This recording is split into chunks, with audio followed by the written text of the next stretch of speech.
Welcome to Daily Meditation with Sangha Live.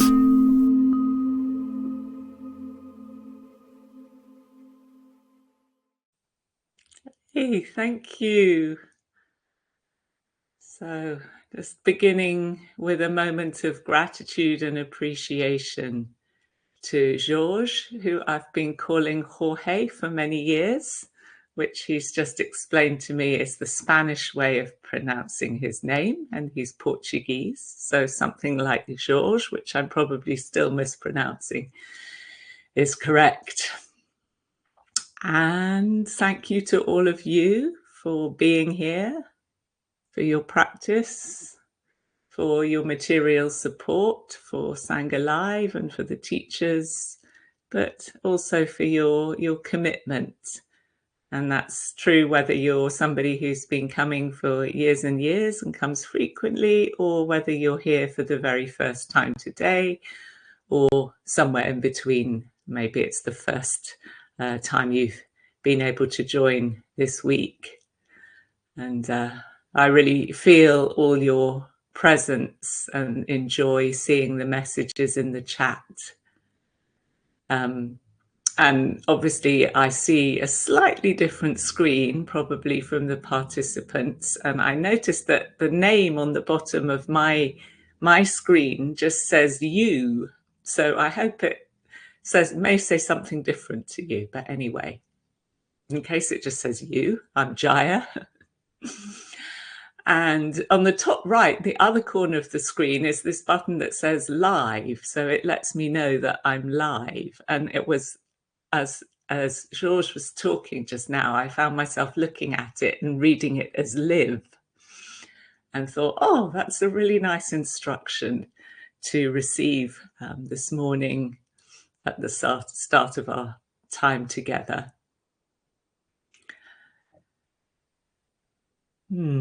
So this is our third day of our week, contemplating here and now, being here and now, the art of being here and now. And it's lovely to, I find it endlessly interesting and fascinating, this sense of I'm here now. And I noticed at least one person who is several hours away, time zone wise, Kelly in Texas, welcome. And many people in different parts of Europe and the UK, which I still consider part of Europe in my heart, and other places in the world. So welcome. And maybe also those listening later, you're still now. So the time is always now. And I've been reading daily this verse from the Buddha, on which is found in multiple places in the early discourses, and that people are believed to have memorized at that time, about the nature of an auspicious or a well-spent day. And I'll just read the beginning of it again. I won't read the whole thing. So, an auspicious day. Don't chase the past or long for the future. The past is left behind, the future not yet reached. Having insight into whatever phenomena are present, right where they are. Not faltering and not agitated. By knowing whatever is present, one develops the mind.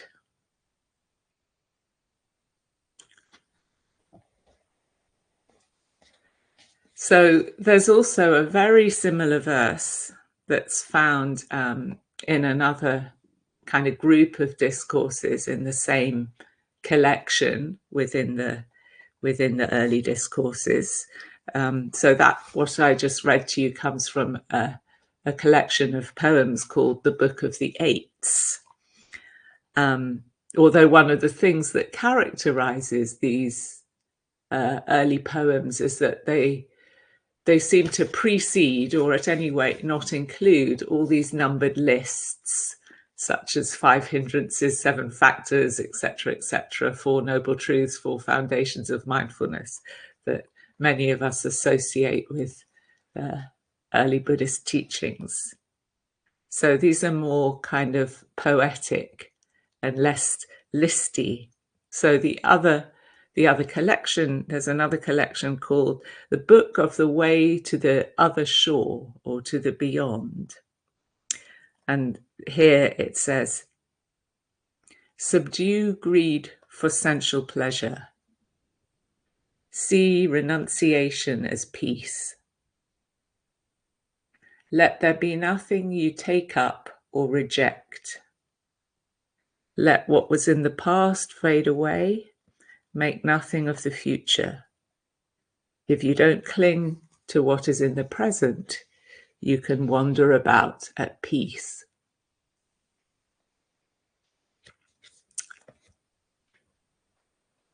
So this image of crossing a flood, crossing a dangerous stretch of water to reach the other shore, or coming to a place of safety instead of being swept away in a current, is a really common image to describe the goal of the teaching, or the goal of practice, if you like. And yeah, I find this idea of being in a current very apt, really, when we contemplate, well, what is this present moment? Because have you noticed that the present moment never stays still? It's constantly changing. You know, if we really drill down and get specific about it, it's very hard to find one single thing that we can identify and claim this is the present moment.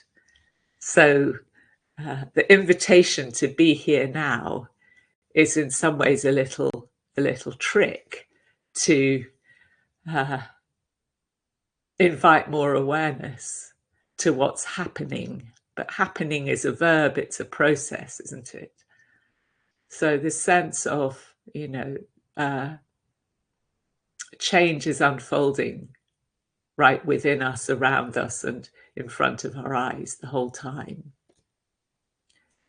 So this sense, in a way, that of feeling the moment as a current to keep afloat in. And that put me in mind of another teaching that I love, short teaching, which actually is where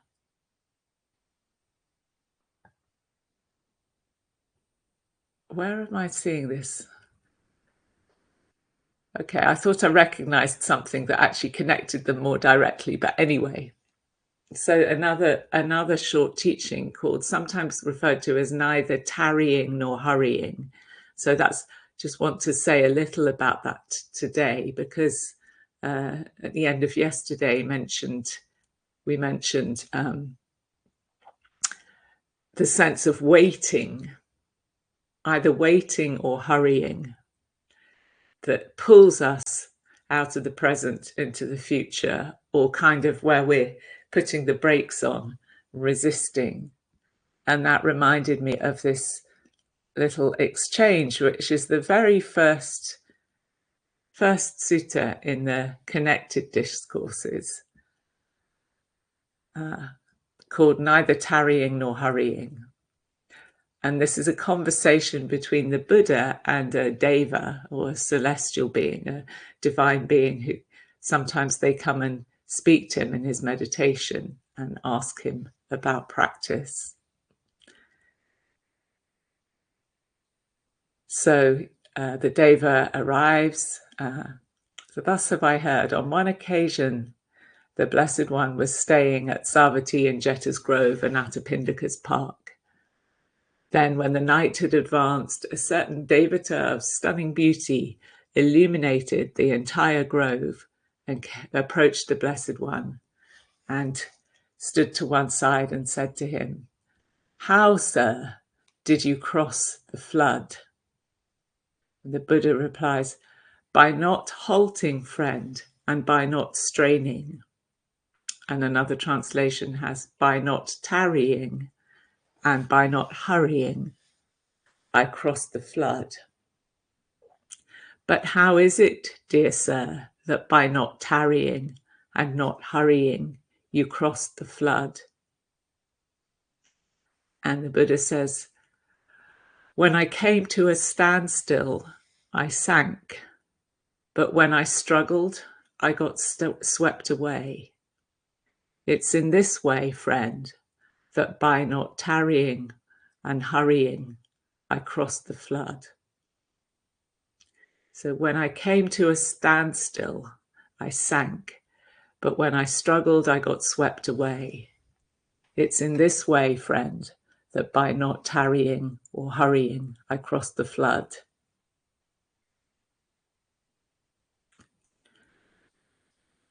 So it's this sense of not getting ahead of ourselves or lagging behind,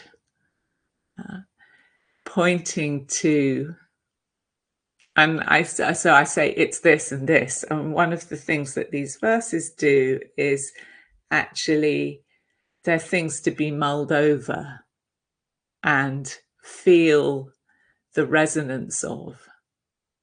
And it's why I almost think it just a little poem to start the day could be a helpful way to begin.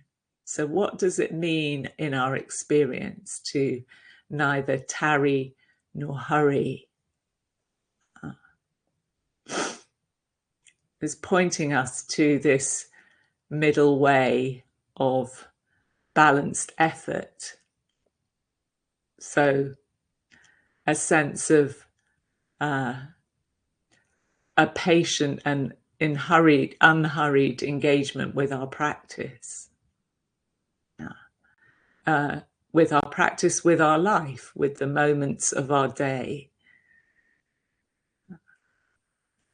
So how does it feel to be hurrying or straining or getting ahead of ourselves?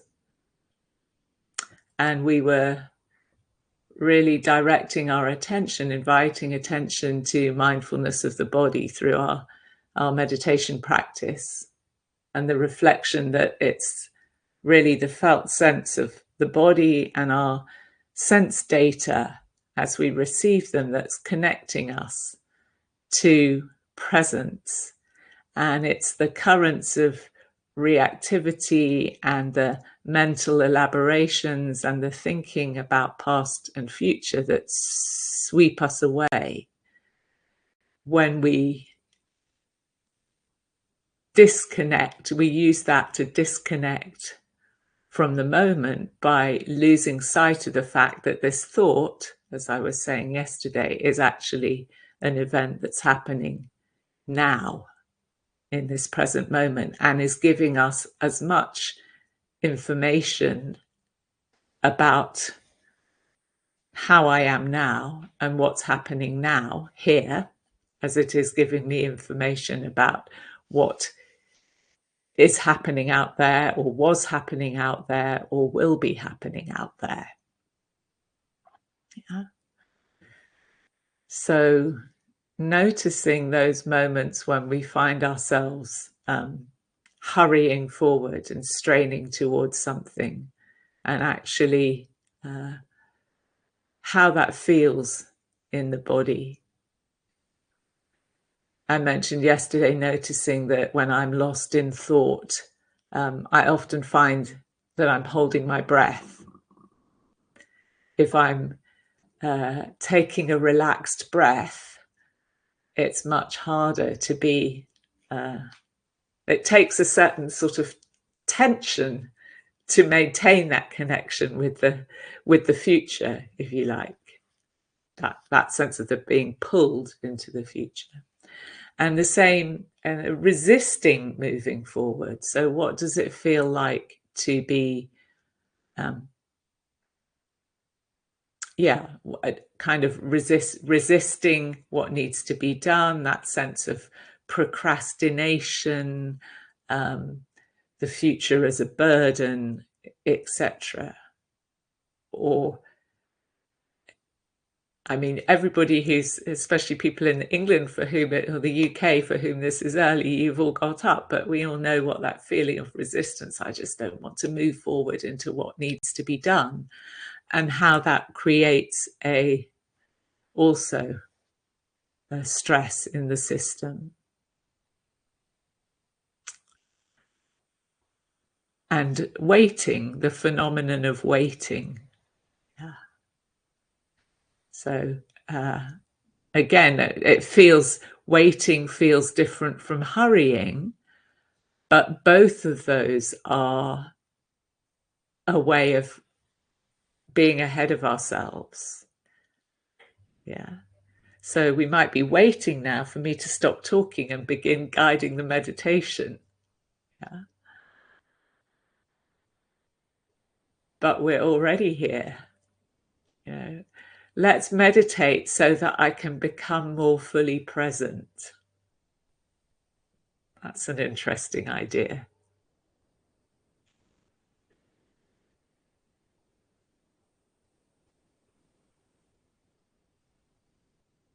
But we are already present. So it's both of these, tarrying and hurrying, in a sense, are asking the present moment to be something other than it is, aren't they? And therein lies the friction, therein lies the rub, therein lies the dukkha. So this other verse, that's it, I read earlier, yes. Excuse me. Let what was in the past fade away. Make nothing of the future. If you don't cling to what is in the present, you can wander about at peace. So clinging to what's in the present means we're either trying to stop it slipping through our fingers, or we're actually trying to resist it. So I don't think this is about, saying, nothing matters. It's about how do we have a skillful relationship to what's present, which is to recognize it, notice it, but also notice where we're clinging to it with resistance, pushing away or holding on. This is what this is pointing us to. So let's play with a little of this together in meditation now, making yourself comfortable for 25 minutes or so of sitting, or whatever is your preferred posture for your meditation today.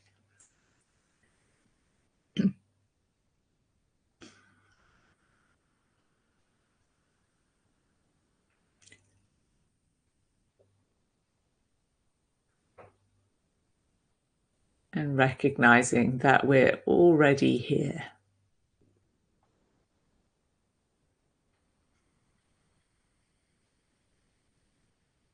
So maybe taking a fuller, deeper breath, and on your exhale, letting yourself land again more fully where you are.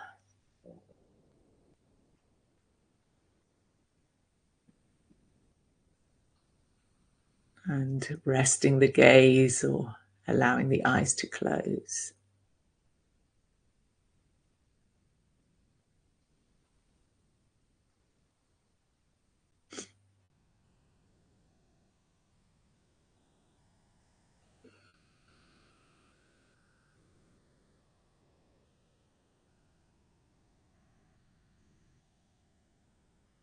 And for me, as I do this, I notice there's always a sense of resting kind of back and down.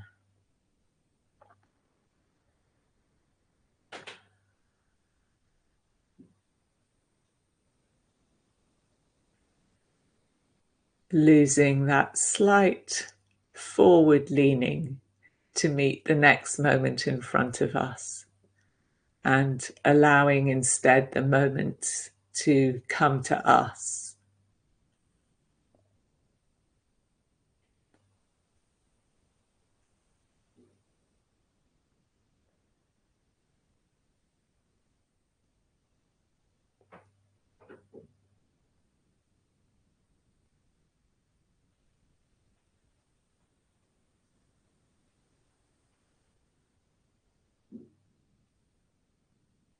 If you're meditating in an upright posture, it can be really helpful to tune into your vertical dimension and see that you're balanced,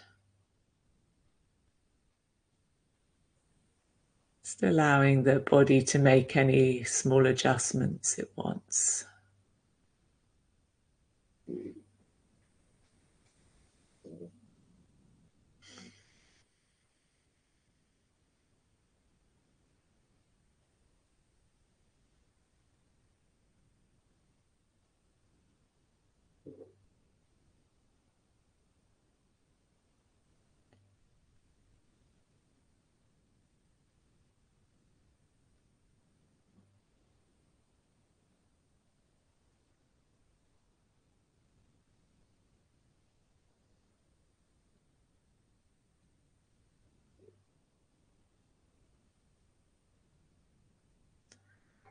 And as we rest back and allow our experience to come to us, maybe that sense of opening awareness, like a vast satellite dish or a flower opening, whatever image you like to use, to receive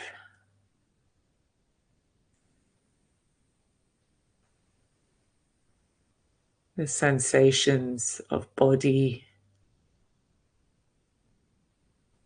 resting on the ground, on our seats.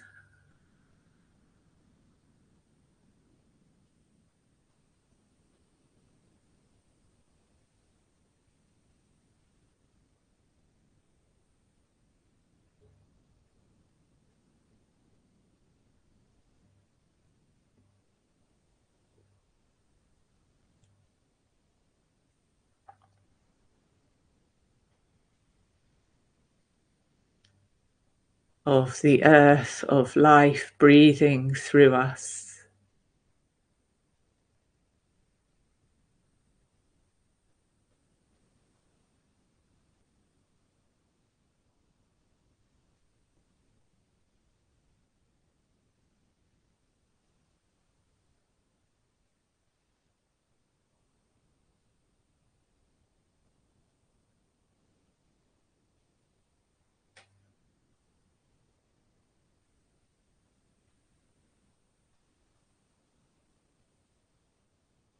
Of awarenessing through us.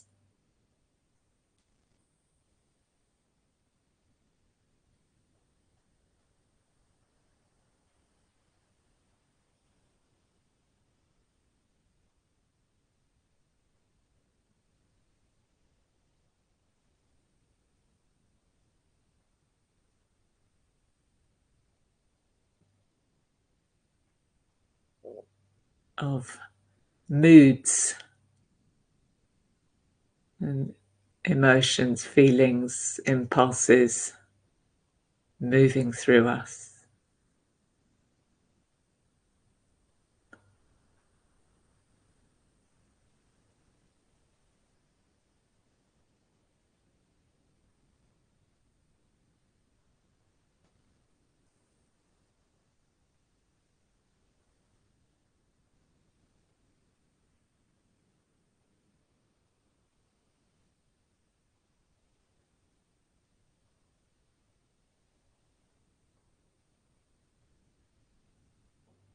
Sounds arising,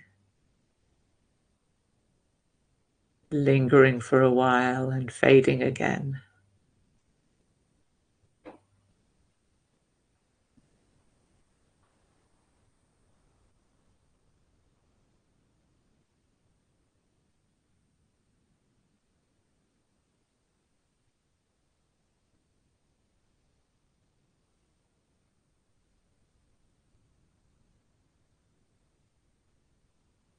thoughts, images, stories arising and fading again.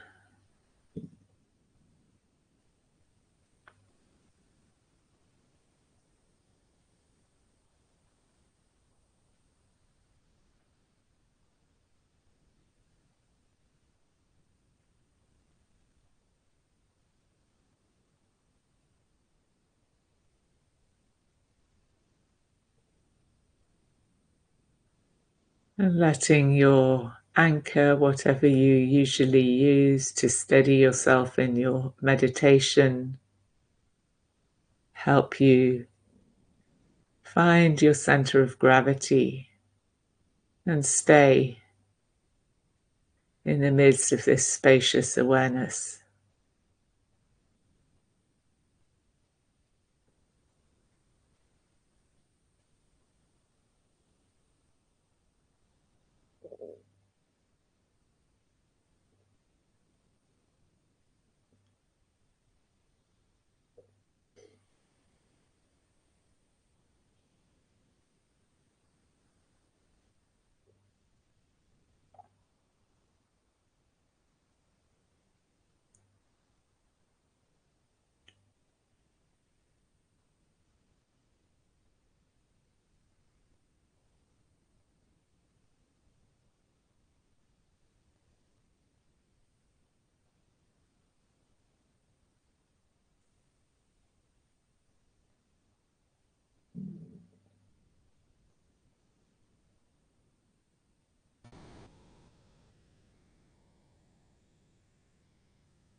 And bringing a little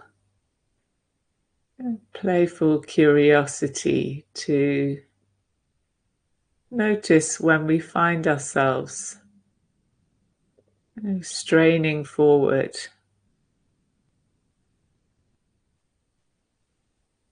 any sense of tension, tightness, as we find ourselves kind of gripping on to some thought about the future or some belief about what I should be accomplishing or doing in my meditation right now that I'm not yet doing.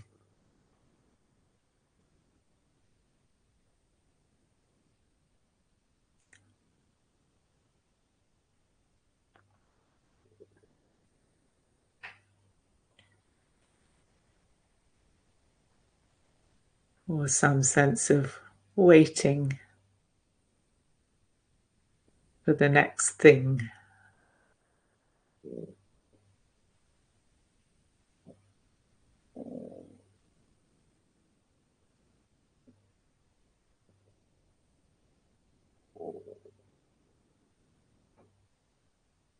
And what's it like to invite that sense of straining or tension to again find ease by resting back.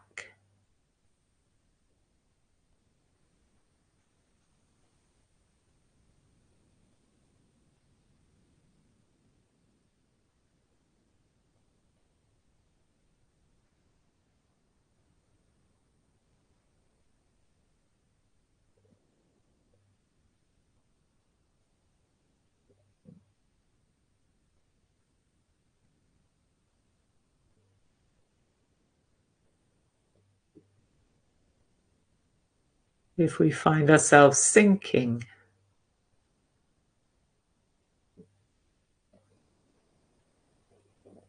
how might just bringing up a little more interest, a little more of this interest a little more of this playfulness.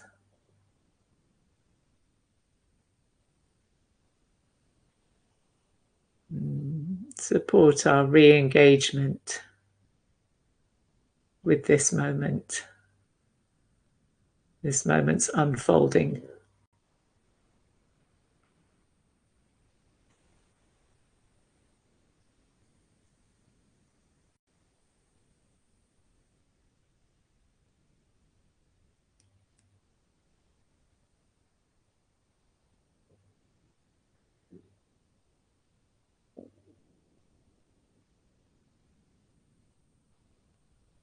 Sinking often has that aspect of getting bogged down in an element of our experience that feels heavy or difficult.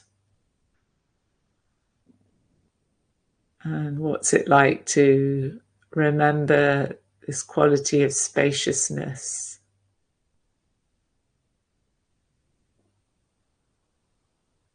and to see what else is here in this moment.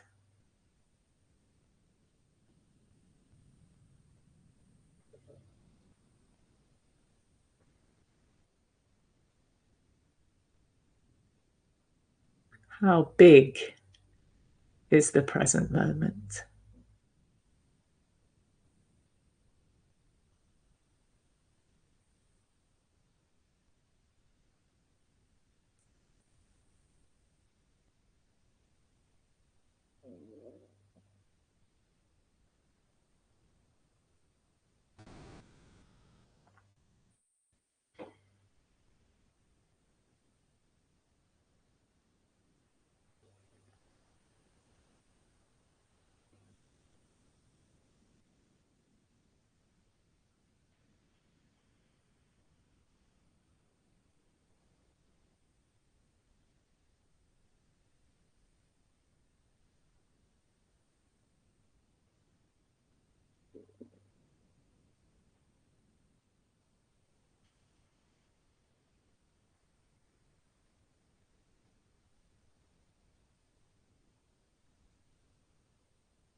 If we find ourselves lost in planning or anticipation or in a story about the past, there's no need to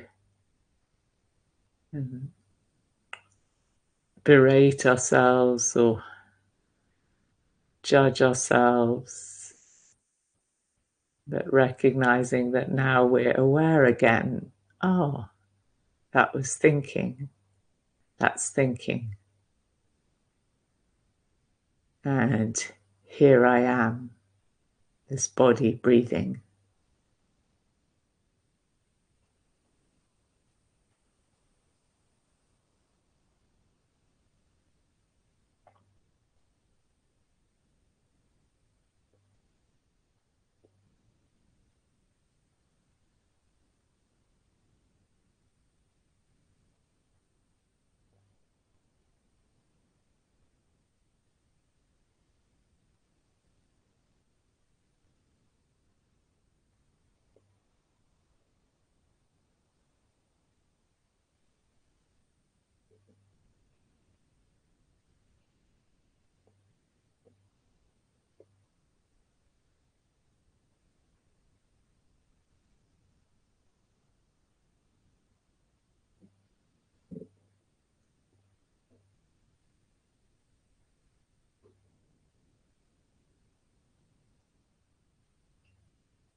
And if you'd like to, for the last 2 or 3 minutes of our meditation, is tuning in to any sense of appreciation,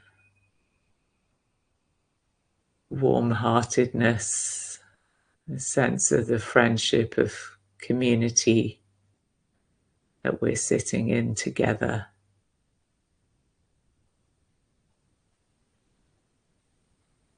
And just letting that suffuse and saturate the space of your awareness that includes this body,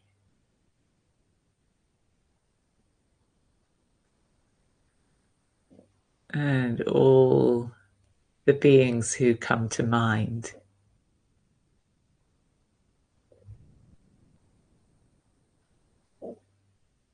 All the Sangha here at Sangha Live, people around you, and people further away.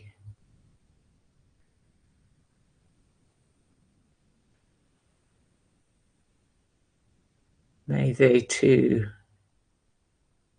have a share of any well-being benefit that is arising from our practice, or that arises from our practice.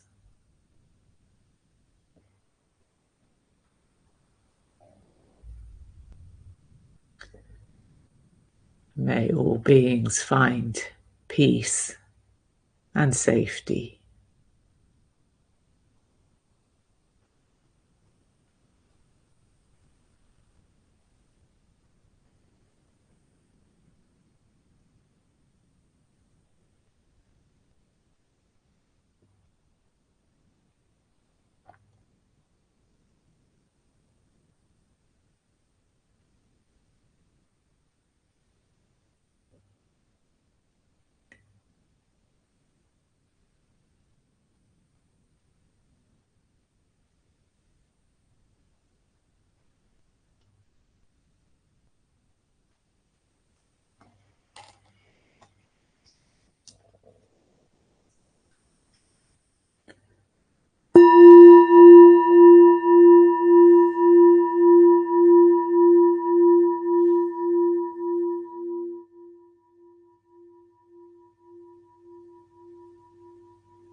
Today's podcast is an offering to you from our archive of freely available live daily classes. We make wisdom teachings and meditations as freely available as possible to as many people as wish to practice. You can help ensure we can continue to support a worldwide Sangha by leaving a review wherever you get your podcasts, by sharing this with someone who'd be interested, and by offering a small financial support at sangha.live/donate.